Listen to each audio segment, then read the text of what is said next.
Punjabi radio USA ਸੁਣ ਰਹੇ ਸਾਰੇ ਹੀ ਸਰੋਤਿਆਂ ਨੂੰ ਬਲਵਿੰਦਰ ਕੌਰ ਵੱਲੋਂ ਪਿਆਰ ਭਰੀ ਸਤਿ ਸ਼੍ਰੀ ਅਕਾਲ। ਅਤੇ ਜੀ ਪ੍ਰੋਗਰਾਮ ਖਬਰ ਤੇ ਨਜ਼ਰ ਪ੍ਰੋਗਰਾਮ ਦੇ ਵਿੱਚ ਸਾਡੇ ਨਾਲ ਹੋਣਗੇ ਬਲਤੇਜ ਪੰਨ ਜੀ, ਦੱਸਣਗੇ ਭਾਰਤ ਵਿੱਚ ਪੰਜਾਬ ਦੇ ਵਿੱਚ ਕੀ ਕੁਛ ਵਾਪਰਿਆ। ਖਬਰਾਂ ਤੋਂ ਪਹਿਲਾਂ ਧੰਨਵਾਦ ਕਰਨਾ ਚਾਹੁੰਦੇ ਸਾਡੇ ਸਪਾਂਸਰ ਜਿਨ੍ਹਾਂ ਨੇ ਇਸ ਪ੍ਰੋਗਰਾਮ ਨੂੰ ਸਪਾਂਸਰ ਕੀਤਾ। ਸਭ ਤੱਕ ਪਹੁੰਚਾਇਆ ਜੀ ਖਾਲਸਾ ਇੰਸ਼ੋਰੈਂਸ ਏਜੰਸੀ ਵਾਲੇ ਸਾਨੂੰ ਜੇਤੋਂ ਜਿਨ੍ਹਾਂ ਦਾ phone number 4082722500। Gurdeep Singh Virdi Columbus, Ishanjeet Singh Kaloti Yuba City, Bahadur Singh Gill Fowler ਤੋਂ, ਸੁੱਚਾ ਸਿੰਘ ਜੀ ਫਰਜ਼ਨੋ ਤੋਂ, ਜੱਸੀ ਗਿੱਲ, ਤਲਵਿੰਦਰ ਸਿੰਘ ਅਤੇ ਪ੍ਰੀਤਮ ਸਿੰਘ ਗਿੱਲ ਪੇਕਰਸਵਿਲ ਤੋਂ, ਕਲੈਰੀ ਟਰੱਕ ਐਂਡ ਟ੍ਰੇਲਰ ਵਾਲੇ ਜੋ ਟਰੱਕ ਵਾਸ਼ ਵੀ ਕਰਦੇ ਨੇ, ਇਹਨਾਂ ਤੋਂ ਤੁਸੀਂ ਕਿਸੇ ਵੀ ਤਰ੍ਹਾਂ ਦਾ ਕੰਮ ਕਰਵਾ ਸਕਦੇ ਹੋ। 5596851260 Tulare truck repair and truck wash. ਅਤੇ ਸਾਡੇ ਨਾਲ ਜੁੜ ਚੁੱਕੇ ਨੇ ਬਲਤੇਜ ਪੰਨ ਜੀ। ਸਤਿ ਸ਼੍ਰੀ ਅਕਾਲ, ਸਵਾਗਤ ਹੈ ਜੀ। ਸਤਿ ਸ਼੍ਰੀ ਅਕਾਲ ਜੀ, ਧੰਨਵਾਦ ਜੀ, ਬਹੁਤ ਮਿਹਰਬਾਨੀ ਜੀ। ਸਭ ਤੋਂ ਪਹਿਲਾਂ ਆਪਣੀ ਖਬਰ ਕਰਦੇ ਜੀ ਨਾਭਾ ਜੇਲ੍ਹ ਦੀ, ਜਿਹੜਾ ਉਹ ਕਾਂਡ ਹੋਇਆ ਸੀ ਅਤੇ ਉਸ ਦਾ ਜਿਹੜਾ ਮਾਸਟਰ ਮਾਈਂਡ ਸੀ ਹਾਂਗਕਾਂਗ ਦੇ ਵਿੱਚ ਕਾਬੂ।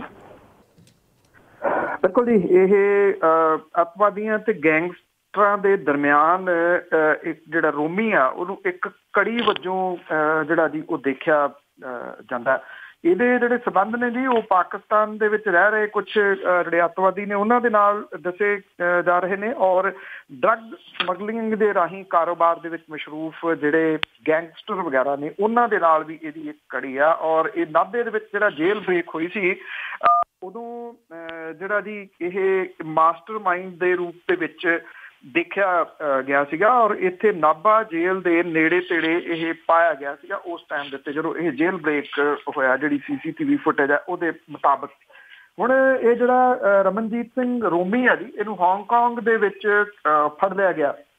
ਪਟਿਆਲੇ ਦੀ ਪੁਲਿਸ ਜਿਹੜੀ ਹੈ ਜੀ ਉਹ ਦਾਅਵਾ ਕਰਦੀ ਹੈ ਕਿ ਰੋਮੀ ਦੀ ਗ੍ਰਿਫਤਾਰੀ ਉਹਨਾਂ ਦੇ ਵੱਲੋਂ ਜਾਰੀ ਕੀਤੇ ਗਏ ਰੈੱਡ ਕਾਰਨਰ ਨੋਟਿਸ ਦੇ ਤਹਿਤ ਹੀ ਹੋਈ ਆ, ਔਰ ਰੋਮੀ ਨੂੰ ਜਿਹੜਾ ਐਕਸਟ੍ਰੈਡੀਸ਼ਨ ਟਰੀਟੀ ਆ ਉਹਦੇ ਤਹਿਤ ਭਾਰਤ ਲਿਆਉਣ ਦੇ ਵਾਸਤੇ ਪਟਿਆਲੇ ਦੀ ਪੁਲਿਸ ਜਿਹੜੀ ਆ ਜੀ ਉਹਨੇ ਆਪਣੇ ਯਤਨ ਸ਼ੁਰੂ ਕਰ ਦਿੱਤੇ ਨੇ। ਰਮਨਜੀਤ ਸਿੰਘ ਰੋਮੀ ਨੇ ਜਿੱਥੇ ਨਾਭਾ ਜੇਲ੍ਹ ਬ੍ਰੇਕ ਦੇ ਦੌਰਾਨ ਵਿਦੇਸ਼ ਦੇ ਵਿੱਚ ਰਹਿ ਕੇ ਜਿਹੜੇ ਮੁਲਜ਼ਮ ਸੀ ਉਹਨਾਂ ਦੀ ਮਦਦ ਕੀਤੀ।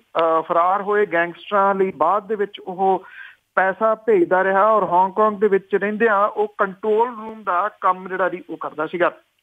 ਇਹ ਵੀ ਕਿਹਾ ਗਿਆ ਜੀ ਕਿ ਅੱਧੀ ਦਰਜਨ ਤੋਂ ਵੱਧ ਜਿਹੜੇ ਹਿੰਦੂ ਨੇਤਾਵਾਂ ਦੇ ਕਤਲ ਹੋਏ ਸੀ ਉਹਦੇ ਵਿੱਚ ਵੀ ਇਹਦੀ ਸ਼ਮੂਲੀਅਤ ਦੀ ਗੱਲ ਜਿਹੜੀ ਆ ਜੀ ਉਹ ਪੁਲਿਸ ਦੇ ਹਵਾਲੇ ਦੇ ਨਾਲ ਆਖੀ ਜਾ ਰਹੀ ਹੈ। ਔਰ CI ਸਟਾਫ ਜਿਹੜਾ ਇੱਥੇ ਪਟਿਆਲਾ ਜਿਹੜਾ ਹੈ ਜੀ ਉਹਦੇ ਵੱਲੋਂ ਜਿਹੜਾ ਜੀ ਇਹ ਕਿਹਾ ਗਿਆ ਸੀਗਾ ਕਿ ਇਹਨੂੰ 16 ਦੇ ਵਿੱਚ ਪਿਸਤੌਲ ਤੇ ਕੁਛ ਜਿਹੜੇ ATM ਸੀਗੇ ਵਿਦੇਸ਼ੀ ਉਸ ਤੋਂ ਬਾਅਦ ਇਹਨੂੰ ਕਾਬੂ ਕੀਤਾ ਸੀਗਾ, ਔਰ ਉਹਨੇ ਨਾਭੇ ਜੇਲ੍ਹ ਦੇ ਵਿੱਚ ਬੰਦ ਆਪਣੇ ਜਿਹੜੇ ਗੈਂਗਸਟਰ ਸਾਥੀ ਸੀ ਉਹਨਾਂ ਦੀ ਛਡਾਉਣ ਦੀ ਵਿਉਂਤਬੰਦੀ ਜਿਹੜੀ ਉਹ ਕੀਤੀ ਸੀਗੀ।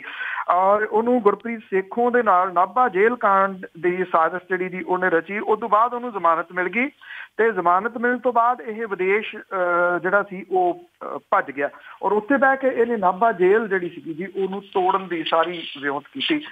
ਪੁਲਿਸ ਜਿਹੜੀ ਆ ਜੀ ਇਹਨੂੰ ਵੱਡੀ ਪ੍ਰਾਪਤੀ ਮੰਨ ਰਹੀ ਆ ਰੋਮੀ ਦੀ ਗ੍ਰਿਫਤਾਰੀ, ਪਰ ਇਹ ਹੈ ਜੀ ਕਿ ਇਹ ਗ੍ਰਿਫਤਾਰੀ ਅਜੇ ਹਾਂਗਕਾਂਗ ਦੇ ਵਿੱਚ ਹੋਈ ਹੈ, ਔਰ ਇਹਨੂੰ ਵੈਸੇ ਟਰੀਟੀ ਜਿਹੜੀ ਆ ਜੀ ਉਹ ਹੈਗੀ ਆ, ਤੋ ਇਸ ਕਰਕੇ ਉੱਥੋਂ ਲਿਆਂਦਾ ਇਹਨੂੰ ਜਾ ਸਕਦਾ ਹੈ। ਕਿੰਨੀ ਕੁ ਲੰਬੀ ਪ੍ਰਕਿਰਿਆ ਹੁੰਦੀ ਹੈ ਇਹ ਵੇਖਣ ਵਾਲੀ ਗੱਲ ਜਿਹੜੀ ਆ ਉਹ ਰਹੂਗੀ। ਜਿਹੜਾ ਨਾਭੇ ਦੀ ਜੇਲ੍ਹ ਦੇ ਵਿੱਚੋਂ ਮੇਨ ਜਿਹੜੇ ਭੱਜੇ ਸੀ ਵਿੱਕੀ ਗੌਂਡਰ ਹੋਰੀ, ਉਹਨਾਂ ਨੂੰ ਪੁਲਿਸ ਨੇ ਕੁਝ ਹਫ਼ਤੇ ਪਹਿਲਾਂ ਜਿਹੜਾ ਸੀਗਾ ਉਹ ਪੁਲਿਸ ਮੁਕਾਬਲੇ ਦੇ ਵਿੱਚ ਮਾਰ ਦਿੱਤਾ ਸੀ ਜੀ। ਤੇ ਅਗਲੀ ਖਬਰ ਕਰੀਏ ਆਪ ਪਾਰਟੀ ਦੀ। ਕਾਫੀ ਇਹਨਾਂ ਦਾ ਵਿਚਾਰਿਆਂ ਦਾ ਜਦ ਦੇ ਵੀ ਇਹ ਆਏ ਆ ਇਸ ਤਰ੍ਹਾਂ ਹੀ ਰਿਹਾ ਆ, ਤੇ ਇਹਨਾਂ ਦਾ ਹੁਣ ਦਿੱਲੀ ਸਰਕਾਰ ਸੰਕਟ ਦੇ ਵਿੱਚ। ਬਿਲਕੁਲ ਜੀ, ਐਕਚੁਅਲੀ ਮੁਸ਼ਕਿਲਾਂ ਜਿਹੜੀਆਂ ਜੀ ਉਹ ਜਿਉਂ ਦੀਆਂ ਤਿਉਂ ਕਾਇਮ ਨੇ। ਉਹ ਅਫਸਰਸ਼ਾਹੀ OIAS ਲੌਬੀ ਜਿਹੜੀ ਜੇ ਇਹਨਾਂ ਦਾ ਇੱਕ ਜਿਹੜਾ ਮੁੱਖ ਸਕੱਤਰ ਜਦੋਂ ਅਰੈਸਟ ਕਰ ਲਿਆ ਸੀ CBI ਨੇ ਉਦੋਂ ਤਾਂ ਬੋਲੀ ਨਾ ਰਜਿੰਦਰ ਸਿੰਘ, ਜਾਂ ਜਦੋਂ ਵੱਖ-ਵੱਖ ਥਾਵਾਂ ਦੇ ਉੱਤੇ ਕੁਛ ਵੀ ਹੁੰਦਾ ਰਿਹਾ ਇਹ ਲੌਬੀ ਜਿਹੜੀ ਆ ਜੀ ਚੁੱਪ ਕੀਤੀ ਰਹਿੰਦੀ ਆ। ਪਰ ਜਿਹੜਾ ਇਹ ਅੰਸ਼ੂ ਪ੍ਰਕਾਸ਼ ਹੈ ਉਹਦੇ ਹਮਲੇ ਨੂੰ ਲੈ ਕੇ ਜਿਹੜਾ ਜੀ ਰੌਲਾ ਰੱਪਾ ਇਹਦੇ ਵੱਲੋਂ ਕਾਫੀ ਪਾਇਆ ਜਾ ਰਿਹਾ। ਅਸਤੀਫੇ ਦੇਣ ਦੀ ਧਮਕੀ ਜਿਹੜੀ ਆ ਜੀ ਉਹ ਦਿੱਤੀ ਜਾ ਰਹੀ ਆ, ਔਰ ਜਿਹੜੇ ਤਰੀਕੇ ਦੇ ਨਾਲ ਸੈਂਟਰ ਦੀ ਸਰਕਾਰ ਨੇ ਐਕਟ ਕੀਤਾ ਉਹਨੇ ਇੱਕ ਵਾਰੀ ਫਿਰ ਕਈ ਸਵਾਲ ਜਿਹੜੇ ਆ ਜੀ ਉਹ ਖੜੇ ਕਰ ਦਿੱਤੇ ਆ। ਇਹ ਵੀ ਜਿਹੜਾ ਜੀ ਕੁਛ ਜਿਹੜੇ ਸੀਨੀਅਰ ਟਿੱਪਣੀਕਾਰ ਨੇ ਉਹ ਇਹ ਕਹਿੰਦੇ ਨੇ ਕਿ ਇਹ ਸਰਕਸ ਜਿਹੜੀ ਹੈ ਜੀ ਉਹ ਕਰ ਰਹੀ ਹੈ ਕੇਂਦਰ ਦੀ ਸਰਕਾਰ, ਕਿਉਂਕਿ ਜਿਹੋ ਜਿਹੇ ਸਟੈਪ ਉਹਦੇ ਵੱਲੋਂ ਲਏ ਜਾ ਰਹੇ ਆ ਉਹ ਲੋਕਤੰਤਰ ਜਿਹੜਾ ਜੀ ਉਹਨੂੰ ਯੋਗਤੰਤਰ ਦੇ ਤੌਰ ਦੇ ਉੱਤੇ ਉਹ ਲੈ ਰਹੀ ਹੈ। ਇੱਕ ਤਾਂ ਜਿਹੜਾ ਜੀ ਜਿਹੜੀ ਦਿੱਲੀ ਦੀ ਪੁਲਿਸ ਸੀਗੀ ਉਹਦੀ ਧਾੜ ਆਈ ਇੱਥੇ ਅਰਵਿੰਦ ਕੇਜਰੀਵਾਲ ਹੋਰਾਂ ਦੇ ਘਰ ਔਰ ਉਹਦੀ ਤਲਾਸ਼ੀ ਲਈ ਵੱਡੇ ਪੱਧਰ ਦੇ ਉੱਤੇ, ਜਿਵੇਂ ਉੱਥੇ ਕੋਈ ਅੱਤਵਾਦੀ ਜਿਹੜੇ ਆ ਜੀ ਉਹ ਲੁਕੇ ਹੋਏ ਹੋਣ। ਇਹ ਕਿਹਾ ਗਿਆ ਜੀ ਕਿ ਅਸੀਂ ਸਬੂਤ ਇਕੱਠੇ ਕਰਨ ਦੇ ਵਾਸਤੇ CCTV ਕੈਮਰਿਆਂ ਦੀ ਫੁਟੇਜ ਜਿਹੜੀ ਆ ਉਹ ਲੈਣ ਦੇ ਵਾਸਤੇ ਆਏ ਆ। ਇਹ ਇੱਕ ਚੁਣੇ ਹੋਏ ਮੁੱਖ ਮੰਤਰੀ ਦੀ ਬੇਇੱਜ਼ਤੀ ਜਿਹੜੀ ਆ ਜੀ ਉਹ ਕਰਨ ਦੇ ਬਰਾਬਰ ਆ। ਉਹਦੀ ਧਾੜ ਦੀ ਕਿਹੜੀ ਜ਼ਰੂਰਤ ਸੀਗੀ ਜੀ? ਇੰਨੇ 100 ਦੇ ਕਰੀਬ ਜਿਹੜੇ ਜੀ ਉਹ ਪੁਲਿਸ ਵਾਲੇ ਜਾਣ, ਘਰ ਨੂੰ ਘੇਰ ਲੈਣ, ਦਗੜ ਦਗੜ ਕਰਦੇ ਅੰਦਰ ਵੜ ਜਾਣ। ਇਹ ਤਾਂ ਕਿਸੇ ਆਫਿਸਰ ਇੱਕ ਦੇ ਵੱਲੋਂ ਜਿਹੜਾ ਜੀ ਉਹ ਜਾ ਕੇ ਇਸ ਕੰਮ ਨੂੰ ਅੰਜਾਮ ਦਿੱਤਾ ਜਾ ਸਕਦਾ ਸੀਗਾ, ਪਰ ਕਿਉਂਕਿ ਖਬਰਾਂ ਬਣਾਉਣੀਆਂ ਸੀ, ਬੇਇੱਜ਼ਤੀ ਜਿਹੜੀ ਦੀ ਉਹ ਕਰਨੀ ਸੀ, ਉਹਦੇ ਤਰੀਕੇ ਦੇ ਨਾਲ ਕੀਤੀ ਗਈ। ਔਰ ਇਹ ਕਿਹਾ ਗਿਆ ਜੀ ਕਿ 21 CCTV ਕੈਮਰੇ ਜਿਹੜੇ ਉਹਦੀ ਜਾਂਚ ਕੀਤੀ ਗਈ ਆ, ਉਹਦੇ ਚੋਂ 14 ਜਿਹੜੇ ਕੈਮਰੇ ਸੀਗੇ ਜੀ ਉਹ ਚੱਲ ਰਹੇ ਸੀਗੇ।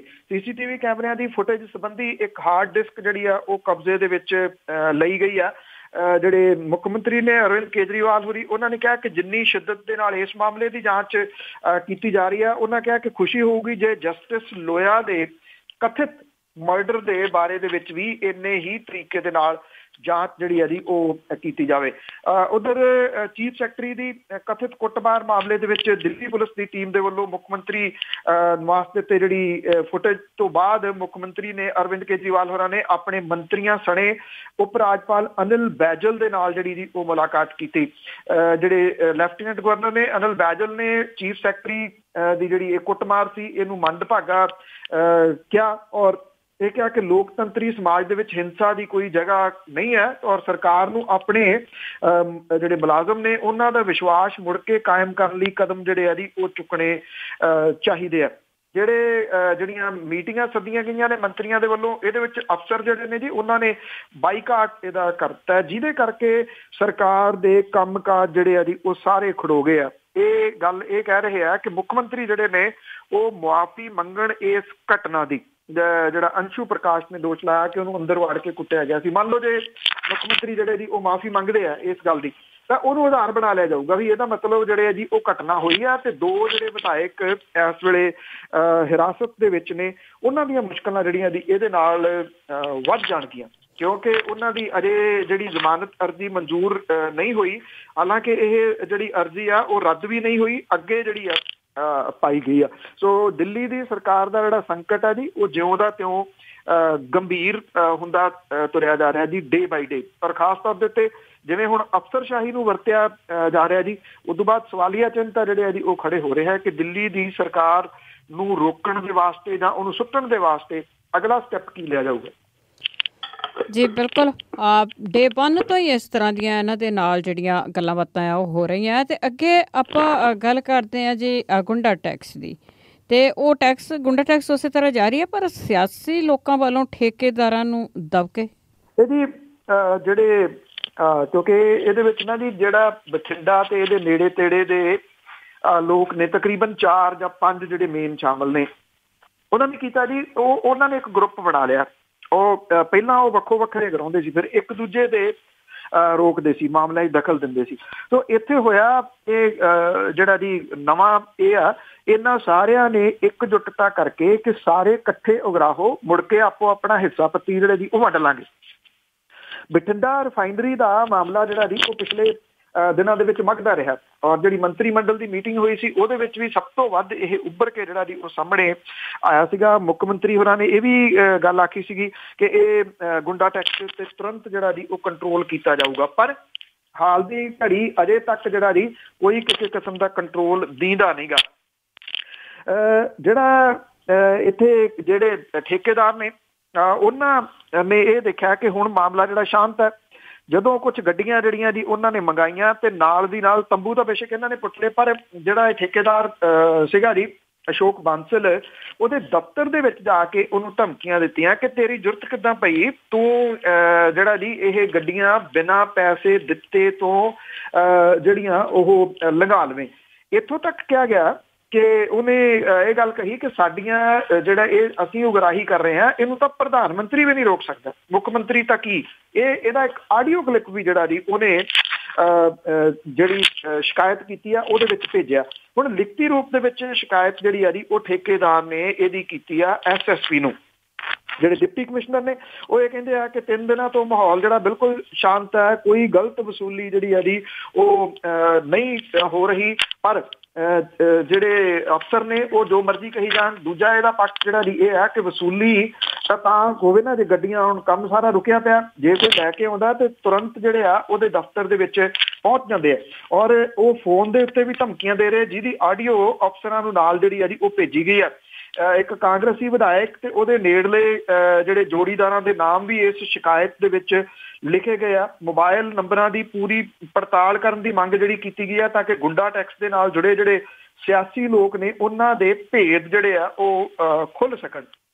ਇਹ ਕਿਹਾ ਗਿਆ ਜੀ ਕਿ ਸਾਨੂੰ ਜਿਹੜਾ ਜੀ ਮੁੱਖ ਮੰਤਰੀ ਹਾਊਸ ਦੇ ਵਿੱਚੋਂ ਹੁਕਮ ਜਿਹੜੇ ਆਏ ਆ ਕਿ ਇਹ ਵਸੂਲੀ ਜਿਹੜੀ ਆ ਉਹ ਕੀਤੀ ਜਾਵੇ। ਜਿਹੜਾ ਇੱਕ ਟਰਾਂਸਪੋਰਟਰ ਹੈ ਜੀ ਗੌਰਵ ਗਰਗ, ਉਹਦੀ ਵੀ ਰਿਫਾਈਨਰੀ ਚੋਂ ਸਕ੍ਰੈਪ ਤੇ ਮਸ਼ੀਨਰੀ ਬਾਹਰ ਜਿਹੜੀ ਉਹ ਨਹੀਂ ਲਿਜਾਣ ਦਿੱਤੀ, ਉਹਦੀਆਂ ਗੱਡੀਆਂ ਦੇ ਕਾਗਜ਼ ਜਿਹੜੇ ਸੀ ਉਹ ਖੋਲੇ ਗਏ। ਇਹ ਕਿਹਾ ਗਿਆ ਕਿ ਜੇ ਗੱਡੀਆਂ ਦੇ ਕਾਗਜ਼ ਚਾਹੀਦੇ ਆ ਤੇ ਉਹਨਾਂ ਦਾ ਬਣਦਾ ਗੁੰਡਾ ਟੈਕਸ ਜਿਹੜਾ ਜੀ ਉਹ ਦਿੱਤਾ ਜਾਵੇ।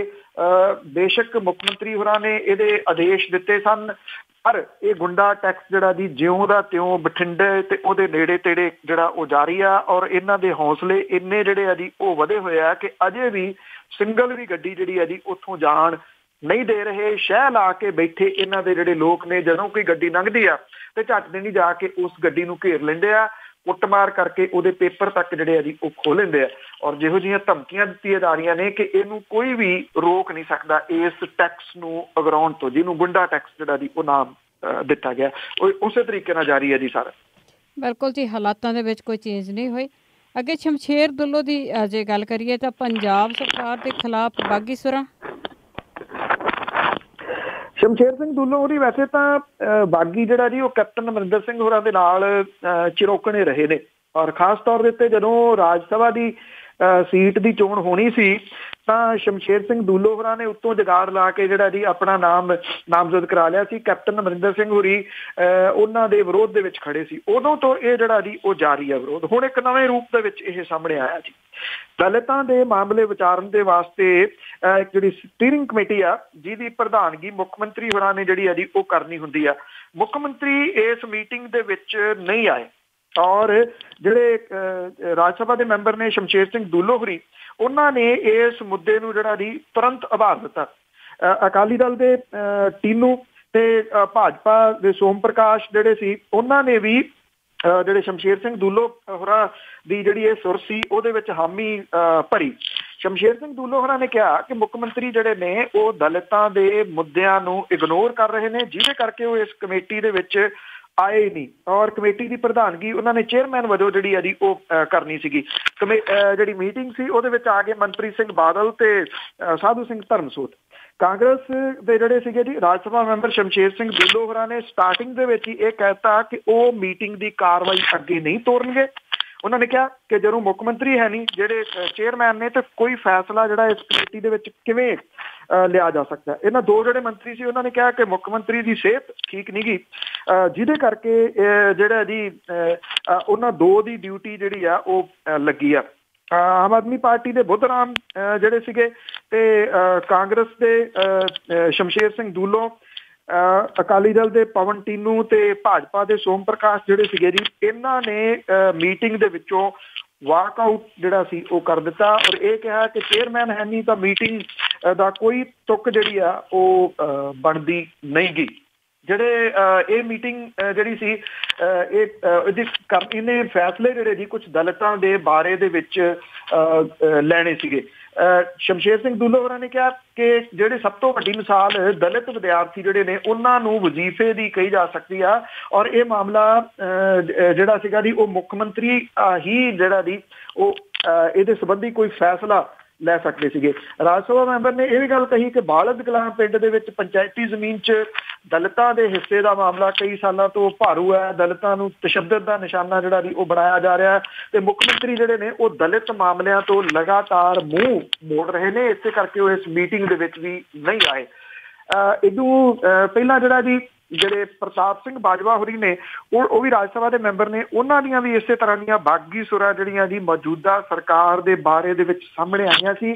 ਇਹ ਰਾਜ ਸਭਾ ਦੇ ਦੂਸਰੇ ਮੈਂਬਰ ਨੇ ਸ਼ਮਸ਼ੇਰ ਸਿੰਘ ਦੂਲੋ ਹੋਰੀ, ਜਿਨ੍ਹਾਂ ਨੇ ਸਰਕਾਰ ਦੀ ਕਾਰਗੁਜ਼ਾਰੀ ਦੇ ਉੱਤੇ ਕਿੰਤੂ ਪਰੰਤੂ ਜਿਹੜਾ ਜੀ ਉਹ ਕੀਤਾ। ਜੋ ਮੈਂ ਸਟਾਰਟਿੰਗ ਦੱਸਿਆ ਸੀ ਕਿ ਸ਼ਮਸ਼ੇਰ ਸਿੰਘ ਦੂਲੋ ਹੋਰੀ ਕਿਉਂਕਿ ਹਾਈ ਕਮਾਂਡ ਤੋਂ ਰਾਜ ਸਭਾ ਦੀ ਸੀਟ ਦੇ ਉੱਤੇ ਸਹੀ ਪਾ ਲਿਆਏ ਸੀਗੇ ਤੇ ਪ੍ਰਤਾਪ ਸਿੰਘ ਬਾਜਵਾ ਹੋਰੀ ਵੀ ਹਾਈ ਕਮਾਂਡ ਦੇ ਨੇੜੇ ਕਹੇ ਜਾਂਦੇ ਆ। ਇਹ ਦੋ ਸ਼ਿਕਾਇਤਾਂ ਹੁਣ ਜਿਹੜੀਆਂ ਜੀ ਹੋ ਗਈਆਂ ਜਿਹੜੀ ਹਾਈ ਕਮਾਂਡ ਹੈ ਉਹਦੇ ਕੋਲੇ। ਹਾਈ ਕਮਾਂਡ ਇਹਦੇ ਬਾਰੇ ਕੀ ਕਰਦੀ ਹੈ ਇਹ ਤਾਂ ਉਹਨੂੰ ਹੀ ਪਤਾ ਜੀ। ਇੰਨਾ ਜ਼ਰੂਰ ਹੈ ਕਿ ਇਹ ਜਿਹੜਾ ਕਿੰਤੂ ਪਰੰਤੂ ਜੇ ਤਾਂ ਵਿਰੋਧੀ ਧਿਰ ਨੇ ਕੀਤਾ ਹੁੰਦਾ ਫਿਰ ਤਾਂ ਗੱਲ ਹੋਰ ਹੁੰਦੀ। ਇਹ ਉਹਨਾਂ ਦੇ ਸਾਥੀਆਂ ਦੇ ਵੱਲੋਂ, ਪਾਰਟੀ ਦੇ ਰਾਜ ਸਭਾ ਦੇ ਮੈਂਬਰ ਦੇ ਵੱਲੋਂ ਕੀਤਾ ਜਾਣਾ ਜੀ, ਇਸ ਕਰਕੇ ਇਹ ਗੰਭੀਰ ਇਸ਼ੂ ਤਾਂ ਹੈ ਜੀ। ਤੇ ਅਗੇ ਚੀਫ ਖਾਲਸਾ ਦੀਵਾਨ ਦੀ ਗੱਲ ਕਰੀਏ ਤਾਂ ਉਹਦੇ ਅਹੁਦਿਆਂ ਦੀ ਜੋੜ ਤੋੜ ਸ਼ੁਰੂ। ਦੇਖੋ ਜੀ, ਐਕਚੁਅਲੀ ਜਿਹੜਾ ਜੀ ਤਕਰੀਬਨ ਸਦੀ ਪੁਰਾਣੀ ਜਿਹੜੀ ਸਿੱਖ ਧਾਰਮਿਕ ਤੇ ਵਿਦਿਅਕ ਸੰਸਥਾ ਹੈ ਚੀਫ ਖਾਲਸਾ ਦੀਵਾਨ, ਉਹਦਾ ਪ੍ਰਧਾਨ, ਮੀਤ ਪ੍ਰਧਾਨ ਤੇ ਸੈਕਟਰੀ ਜਿਹੜੇ ਉਹ ਚੁਣੇ ਜਾਣੇ ਆ। 4 ਮਾਰਚ ਨੂੰ ਇਹ ਜਿਹੜੀ ਹੈ ਜੀ 24 ਸਾਲਾਂ ਤੋਂ ਬਾਅਦ ਬੈਲਟ ਪੇਪਰਾਂ ਦੇ ਰਾਹੀਂ ਇਹ ਚੋਣ ਹੋਊਗੀ। ਜਿਹੜੇ ਨਾਮਜ਼ਦਗੀ ਪੱਤਰ ਦਾਖਲ ਕਰਨ ਵਾਲੇ ਆ ਜੀ 11 ਮੈਂਬਰਾਂ ਦੇ ਵੱਲੋਂ ਨਾਮਜ਼ਦਗੀ ਪੱਤਰ ਦਾਖਲ ਕੀਤੇ ਗਏ ਆ। 27 ਫਰਵਰੀ ਦੀ ਲਾਸਟ ਹੈ ਨਾਮ ਜਿਹੜਾ ਉਹ ਵਾਪਸ ਲੈਣ ਦੀ। ਜਿਹੜੇ ਹਾਲ ਦੀ ਘੜੀ ਲਾਏ ਗਏ ਨੇ ਜੀ ਟੈਂਪਰੇਰੀ ਸੈਕਟਰੀ ਨਰਿੰਦਰ ਸਿੰਘ, ਉਹਨੇ ਇਹ ਕਿਹਾ ਜੀ ਕਿ 4 ਮਾਰਚ ਨੂੰ ਜਿਹੜਾ ਇਜਲਾਸ ਸੱਦਿਆ ਗਿਆ ਇਹਦੇ ਵਿੱਚ ਬੈਲਟ ਪੇਪਰ ਦੇ ਰਾਹੀਂ ਵੱਖ-ਵੱਖ ਅਹੁਦਿਆਂ ਦੇ ਵਾਸਤੇ ਚੋਣ ਜਿਹੜੀ ਆ ਉਹ ਹੋਊਗੀ। ਇਹਦੇ ਤੋਂ ਪਹਿਲਾਂ 1994 ਦੇ ਵਿੱਚ ਬੈਲਟ ਪੇਪਰ ਦੇ ਰਾਹੀਂ ਚੋਣ ਹੋਈ ਸੀ ਔਰ ਹੁਣ ਉਸ ਤੋਂ ਬਾਅਦ ਹੁਣ ਤੱਕ ਚੋਣਾਂ ਜਿਹੜੀਆਂ ਜੀ ਇਹ ਸਰਵਸੰਮਤੀ ਦੇ ਨਾਲ ਹੁੰਦੀਆਂ ਰਹੀਆਂ ਨੇ। ਐਕਚੁਅਲੀ ਲੋਕਾਂ ਨੂੰ ਤਾਂ ਮੇਰਾ ਖਿਆਲ ਯਾਦ ਵੀ ਨਹੀਂ ਹੋਣਾ ਕਿ ਜਿਹੜੀ ਇਹ ਚੀਫ ਖਾਲਸਾ ਦੀਵਾਨ ਦੀ ਕੋਈ ਚੋਣ ਵੀ ਹੁੰਦੀ ਸੀ, ਕਿਉਂਕਿ ਇਹ ਮਿਲ ਮਿਲਾ ਕੇ ਅਹੁਦੇ ਜਿਹੜੇ ਆ ਉਹ ਭਰ ਲਏ ਜਾਂਦੇ ਸੀਗੇ।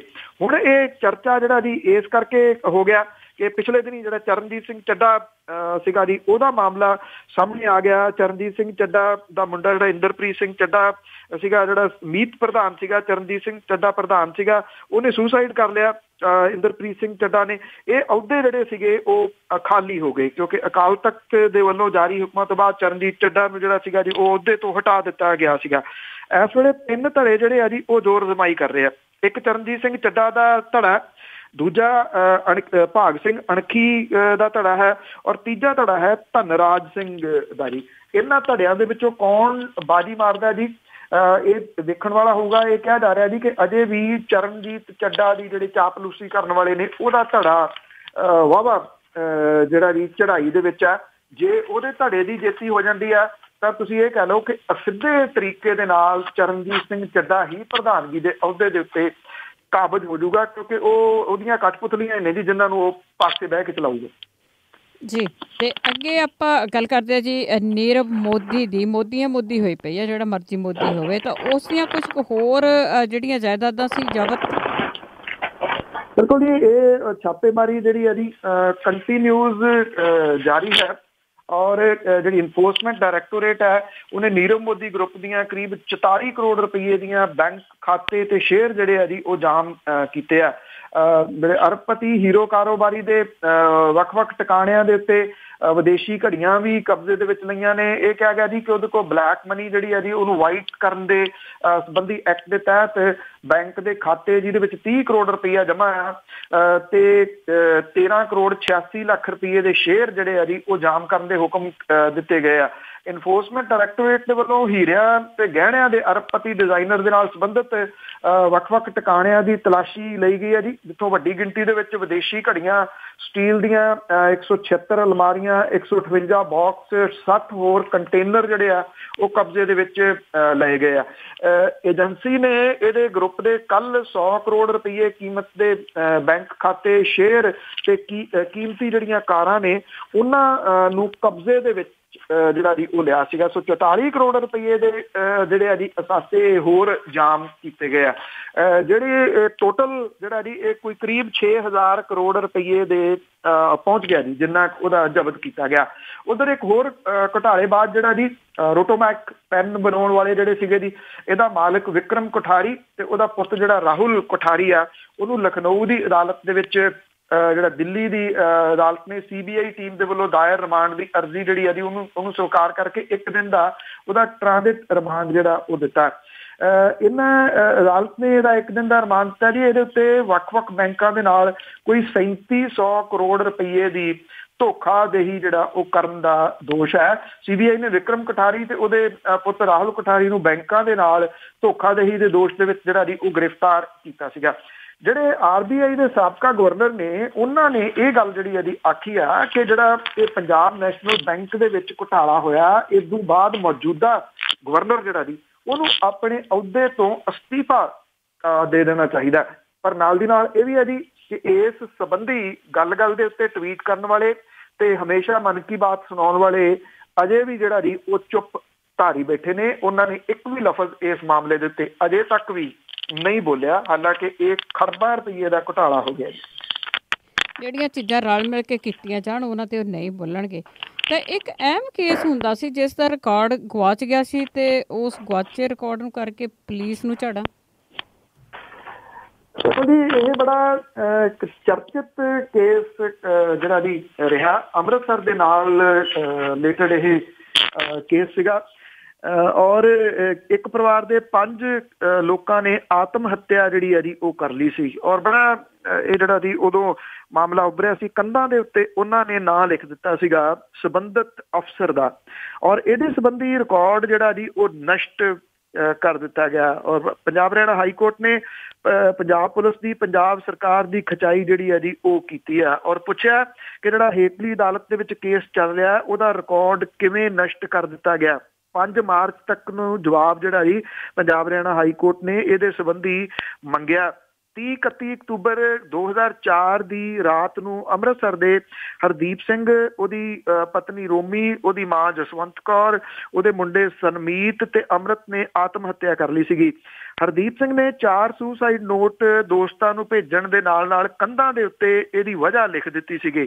ਕੇਸ ਦੇ ਵਿੱਚ ਉਸ ਸਮੇਂ ਦੇ SSP ਅੰਮ੍ਰਿਤਸਰ ਕੁਲਤਾਰ ਸਿੰਘ ਦਾ ਨਾਮ ਸਾਹਮਣੇ ਆਇਆ ਔਰ ਪੁਲਿਸ ਨੇ ਕੇਸ ਦਰਜ ਕਰਕੇ ਜਦੋਂ ਚਲਾਨ ਕੋਰਟ ਦੇ ਵਿੱਚ ਪੇਸ਼ ਕੀਤਾ ਤਾਂ ਕੁਲਤਾਰ ਸਿੰਘ ਦਾ ਨਾਮ ਇਹਦੇ ਚੋਂ ਗਾਇਬ ਕਰਤਾ।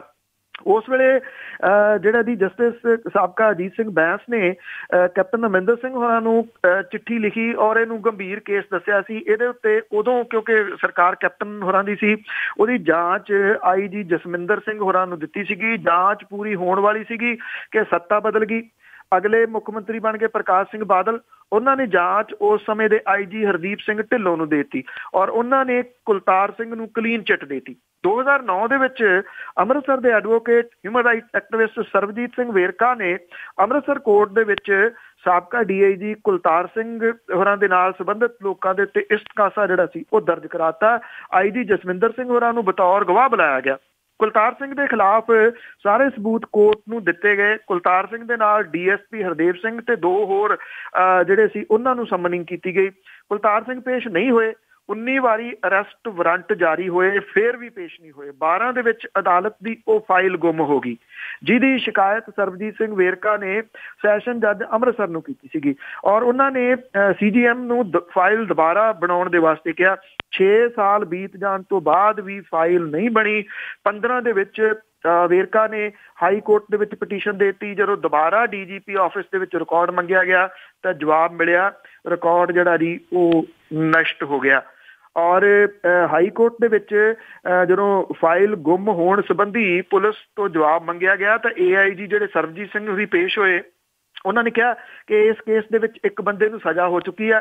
ਜਦੋਂ ਅਦਾਲਤ ਦੇ ਵਿੱਚ ਐਡਵੋਕੇਟ ਜਿਹੜੇ RS ਬੈਂਸ ਸੀ ਉਹਨੇ ਇਹ ਕਿਹਾ ਕਿ ਇਸ ਕੇਸ ਦੇ ਵਿੱਚ ਅਜੇ ਤੱਕ ਕੁਝ ਵੀ ਨਹੀਂ ਹੋਇਆ ਤੇ ਕੋਰਟ ਦੇ ਵਿੱਚ ਮੌਜੂਦ ਜਿਹੜੇ ਸਰਬਜੀਤ ਸਿੰਘ ਸੀਗੇ ਉਹਨਾਂ ਨੇ ਤੁਰੰਤ ਹਾਈ ਕੋਰਟ ਤੋਂ ਮੁਆਫੀ ਮੰਗੀ ਕਿ ਉਹਨਾਂ ਨੂੰ ਜਿਹੜੀ ਹੈ ਜੀ ਇਸ ਮਾਮਲੇ ਦੇ ਉੱਤੇ ਗਲਤੀ ਲੱਗ ਗਈ ਸੀ। ਤੁਸੀਂ ਦੇਖੋ ਕਿੰਨਾ ਅਹਿਮ ਕੇਸ, ਪੂਰੇ ਦਾ ਪੂਰਾ ਟੱਬਰ ਜਿਹੜਾ ਜੀ ਉਹ ਦੁਨੀਆ ਤੋਂ ਤੁਰ ਗਿਆ ਔਰ ਹੇਠਲੀ ਅਦਾਲਤ ਦੇ ਵਿੱਚ ਮਾਮਲਾ ਚੱਲ ਰਿਹਾ ਹੈ ਪਰ ਉਹਦੇ ਬਾਵਜੂਦ ਫਾਈਲ ਜਿਹੜੀ ਸੀ ਉਹ ਪੂਰੀ ਦੀ ਪੂਰੀ ਗਾਇਬ ਹੋ ਗਈ ਔਰ ਉਹ ਫਾਈਲ ਦਾ ਹੀ ਪਤਾ ਜਿਹੜਾ ਉਹ ਨਹੀਂ ਲੱਗ ਰਿਹਾ। ਹੁਣ 4 ਮਾਰਚ ਨੂੰ ਦੇਖਣਾ ਹੋਊਗਾ ਕਿ ਜਿਹੜੀ ਸਰਕਾਰ ਹੈ ਤੇ ਪੁਲਿਸ ਜਿਹੜੀ ਆ ਉਹ ਹਾਈ ਕੋਰਟ ਨੂੰ ਕੀ ਜਵਾਬ ਦਿੰਦੀ ਆ, ਕਿਹੋ ਜਿਹਾ ਜਵਾਬ ਦਿੰਦੀ ਆ ਇਸ ਫਾਈਲ ਦੇ ਬਾਰੇ ਦੇ ਵਿੱਚ ਕਿ ਆਖਰ ਉਹ ਫਾਈਲ ਗਈ ਕਿੱਥੇ। ਬਿਲਕੁਲ ਜੀ, ਉਹ ਆਪਣੇ ਪਰਿਵਾਰ ਦੀ ਫਾਈਲ ਨਹੀਂ ਸੀ ਨਾ, ਕਿਸੇ ਦੀ ਸੀਗੀ। ਅਤੇ ਅੱਗੇ ਇੱਕ ਹੋਰ ਗੱਲ ਕਰਦੇ ਹਾਂ ਕਿ ਬੜੀਆਂ ਅਜੀਬ ਗੱਲਾਂ ਹੁੰਦੀਆਂ। ਇੱਕ ਟ੍ਰੇਨ ਦੇ ਡਰਾਈਵਰ ਨੇ ਗੱਡੀ ਆਪ ਫਾਟਕਾਂ ਦੇ ਵਿਚਕਾਰ ਖੜੀ ਕਰ ਦਿੱਤੀ ਅਤੇ ਉਹਨੇ ਦੱਸਿਆ ਕਿ ਮੈਂ ਅਨਿੰਦਰ ਸੀ, 48 ਘੰਟੇ ਤੋਂ ਡਰਾਈਵ ਕਰ ਰਿਹਾ ਸੀ। ਬੇਸ਼ੱਕ ਜੀ, ਇਹਨੂੰ ਹੋ ਸਕਦਾ ਕੱਲ ਨੂੰ ਉਸ ਡਰਾਈਵਰ ਦੇ ਉੱਤੇ ਜਿਹੜਾ ਜੀ ਐਕਸ਼ਨ ਆ ਜਾਏ ਕਿ ਉਹਨੇ ਜਿਹੜਾ ਜੀ ਇਹ ਰੇਲ ਜਿਹੜੇ ਰੂਲ ਰੈਗੂਲੇਸ਼ਨ ਨੇ ਉਹਨਾਂ ਦੀ ਉਲੰਘਣਾ ਕੀਤੀ ਹੈ, ਕਿਉਂਕਿ ਇਹ ਕਿਹਾ ਜਾ ਰਿਹਾ ਜੀ ਕਿ ਗੱਡੀ ਨੂੰ ਵਿਚਕਾਰ ਰੋਕਣਾ ਰੇਲ ਕਾਨੂੰਨ ਦੇ ਅਨੁਸਾਰ ਅਪਰਾਧ ਹੈ। ਇਸ ਕਰਕੇ ਰੇਲ ਦੇ ਡਰਾਈਵਰ ਤੇ ਸਹਾਇਕ ਦੇ ਖਿਲਾਫ ਬਣਦੀ ਕਾਰਵਾਈ ਜਿਹੜੀ ਹੈ ਜੀ ਉਹ ਕੀਤੀ ਜਾਊਗੀ। ਔਰ ਗੱਡੀ ਦਾ ਜਿਹੜਾ ਚਾਲਕ ਸੀਗਾ ਉਹਨੂੰ ਹੁਕਮ ਦਿੱਤਾ ਗਿਆ ਕਿ ਉਹ ਅੰਬਾਲਾ ਗੱਡੀ ਖੜੀ ਕਰਕੇ ਦਿੱਲੀ ਬੜੌਦਾ ਹਾਊਸ ਦੇ ਵਿੱਚ ਇਹਦੇ ਸੰਬੰਧੀ ਰਿਪੋਰਟ ਜਿਹੜੀ ਹੈ ਜੀ ਉਹ ਕਰੇ। ਇਹ ਮਾਮਲਾ ਜਿਹੜਾ ਜੀ ਉਹ ਕੀ ਸੀਗਾ ਕਿ ਇੱਕ ਜਿਹੜਾ ਰੇਲ ਦਾ ਡਰਾਈਵਰ ਸੀਗਾ ਉਹਨੇ ਤਪੇ ਦੇ ਰੇਲਵੇ ਸਟੇਸ਼ਨ ਦੇ ਕੋਲੇ ਰੇਲਵੇ ਫਾਟਕ ਦੇ ਨੇੜੇ ਮਾਲ ਗੱਡੀ ਜਿਹੜੀ ਉਹ ਖੜੀ ਕਰਤੀ। 2 ਘੰਟੇ ਫਾਟਕ ਬੰਦ ਰਹਿਣ ਕਰਕੇ ਬਹੁਤ ਸਾਰੇ ਲੋਕਾਂ ਨੂੰ ਪਰੇਸ਼ਾਨੀ ਜਿਹੜੀ ਸੀ ਉਹ ਝੱਲਣੀ ਪਈ। ਬੀਕਾਨੇਰ ਤੋਂ ਅੰਬਾਲਾ ਜਾ ਰਹੀ ਸੀ ਜੀ ਇਹ। ਤਪਾ ਰੇਲਵੇ ਸਟੇਸ਼ਨ ਲੰਘਣ ਲਈ ਉਹਨੂੰ ਜਿਹੜਾ ਸਿਗਨਲ ਦਿੱਤਾ ਗਿਆ ਉਹ ਗ੍ਰੀਨ ਦਿੱਤਾ ਗਿਆ ਕਿ ਇੱਥੇ ਖੜੇ ਨਹੀਂ ਹੋਣਾ, ਜਦੋਂ ਕਿ ਉਹਦਾ ਜਿਹੜਾ ਡਰਾਈਵਰ ਸੀਗਾ ਦਿਨੇਸ਼ ਕੁਮਾਰ ਉਹਨੇ ਇਹ ਗੱਡੀ ਜਿਹੜੀ ਸੀ ਤਪਾ ਰੇਲਵੇ ਸਟੇਸ਼ਨ ਦੇ ਨਾਲ ਲੱਗਦਾ ਜਿਹੜਾ ਫਾਟਕ ਸੀਗਾ ਉਹਦੇ ਪਿੱਛੇ ਰੋਕ ਦਿੱਤੀ। ਦੋਹੀਂ ਪਾਸੇ ਜਾਮ ਲੱਗ ਗਿਆ। ਲੋਕ ਇਹ ਸੋਚਣ ਲੱਗੇ ਕਿ ਸ਼ਾਇਦ ਕੋਈ ਨੁਕਸ ਜਿਹੜਾ ਜੀ ਉਹ ਪੈ ਗਿਆ, ਪਰ ਜਦੋਂ ਪੁੱਛਿਆ ਗਿਆ ਡਰਾਈਵਰ ਨੇ ਤਾਂ ਉਹਨੇ ਦੱਸਿਆ ਕਿ ਉਹ 48 ਘੰਟਿਆਂ ਤੋਂ ਬਿਨਾਂ ਸੁੱਤੇ ਤੋਂ ਗੱਡੀ ਚਲਾ ਰਿਹਾ ਸੀਗਾ। ਉਹਨੇ ਆਪਣੇ ਅਧਿਕਾਰੀਆਂ ਨੂੰ ਲਿਖਤੀ ਤੌਰ ਦੇ ਉੱਤੇ ਵੀ ਸੂਚਿਤ ਕੀਤਾ ਕਿ ਅਨਿੰਦਰਾ ਹੋਣ ਕਰਕੇ ਉਹਦੇ ਤੋਂ ਗੱਡੀ ਨਹੀਂ ਚੱਲ ਰਹੀ, ਪਰ ਉਹਦੀ ਕੋਈ ਗੱਲ ਜਿਹੜੀ ਉਹ ਸੁਣੀ ਨਹੀਂ ਗਈ। ਉਹਦਾ ਇਹ ਕਹਿਣਾ ਸੀਗਾ ਕਿ ਉਹਦੇ ਹਾਲਾਤ ਇਹ ਬਣ ਗਏ, ਦਿਨੇਸ਼ ਕੁਮਾਰ ਦਾ ਨਾਮ ਦੱਸਿਆ ਜਾਂਦਾ ਕਿ ਉਹਨੂੰ ਜਿਹੜੇ ਝੋਕਾਂ ਆਉਣ ਲੱਗ ਗਈਆਂ ਜੀ ਨੀਂਦ ਦੀਆਂ, ਔਰ ਉਹ ਇਹ ਸੋਚਣ ਲੱਗਾ ਕਿ ਇਦੋਂ ਪਹਿਲਾਂ ਕਿ ਹੋਰ ਨੁਕਸਾਨ ਜਿਹੜਾ ਜੀ ਹੋ ਜੇ ਉਹਨੇ ਇਹ ਗੱਡੀ ਰੋਕ ਦਿੱਤੀ। ਉਹ ਕਹਿੰਦਾ ਕਿ ਉਹਨੇ ਗੱਡੀ ਇਹ ਪਹਿਲਾਂ ਬਠਿੰਡਾ ਰੋਕਣ ਦੀ ਕੋਸ਼ਿਸ਼ ਕੀਤੀ, ਭੁੱਚੋ, ਫਿਰ ਰਾਮਪੁਰਾ ਫੂਲ। ਉਹਨੂੰ ਇਹ ਕਹਿ ਕੇ ਅੱਗੇ ਤੋਂ ਅੱਗੇ ਤੋਰੀ ਗਿਆ, ਅਗਲੇ ਸਟੇਸ਼ਨ ਤੇ ਰੋਕਾਂਗੇ, ਇੱਥੋਂ ਬਿਨਾਂ ਰੋਕੇ ਤੋਂ ਕੱਢ।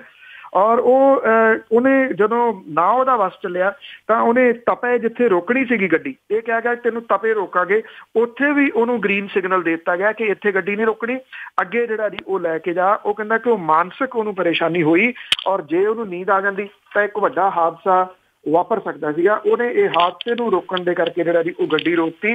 ਉਲਟਾ ਜਿਹੜਾ ਜੀ ਉਹਦੀ ਤਾਰੀਫ ਕੀਤੀ ਜਾਂਦੀ, ਉਹਨੂੰ ਇਹ ਕਿਹਾ ਗਿਆ ਕਿ ਉਹ ਬੜੌਦਾ ਹਾਊਸ ਦੇ ਵਿੱਚ ਆ ਕੇ ਜਿਹੜਾ ਪੇਸ਼ ਹੋਵੇ ਔਰ ਉੱਥੇ ਇਹ ਕਿਹਾ ਗਿਆ ਜੀ ਕਿ ਉਹਨੂੰ ਇਸ ਮਾਮਲੇ ਦੀ ਗੰਭੀਰ ਸਜ਼ਾ ਭੁਗਤਣੀ ਪੈ ਸਕਦੀ ਹੈ ਕਿ ਉਹਨੇ ਕਿਉਂ ਇਹ ਗੱਡੀ ਜਿਹੜੀ ਉਹ ਰੋਕ ਦਿੱਤੀ।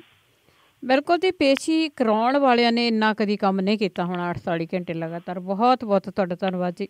ਮਿਹਰਬਾਨੀ ਜੀ, ਧੰਨਵਾਦ ਜੀ, ਸਤਿ ਸ਼੍ਰੀ ਅਕਾਲ। ਸਤਿ ਸ਼੍ਰੀ ਅਕਾਲ ਜੀ। ਅਤੇ ਸਰੋਤੇ ਸਨ ਬਲਤੇਜ ਪੰਨੂ ਜੀ, ਸਾਡੇ ਨਾਲ ਜੁੜਦੇ ਨੇ, ਕਰਦੇ ਨੇ ਖਬਰਾਂ। ਇਸੇ ਦੇ ਨਾਲ ਸਾਡਾ ਅੱਜ ਦਾ ਬੁਲਟਨ ਇੱਥੇ ਸਮਾਪਤ। ਬਲਵਿੰਦਰ ਕੌਰ ਵੱਲੋਂ ਆਪ ਸਭ ਨੂੰ ਪਿਆਰ ਭਰੀ ਸਤਿ ਸ਼੍ਰੀ ਅਕਾਲ।